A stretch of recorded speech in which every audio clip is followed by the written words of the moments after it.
يا سيد السادات، يا مجيب الدعوات،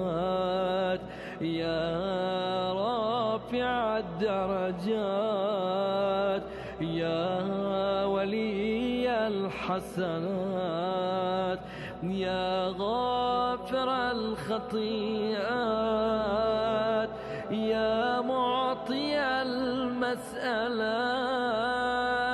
يا قابل التوبات،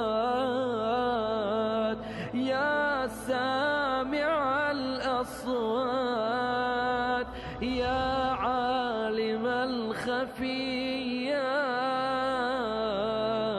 يا دافع البليات.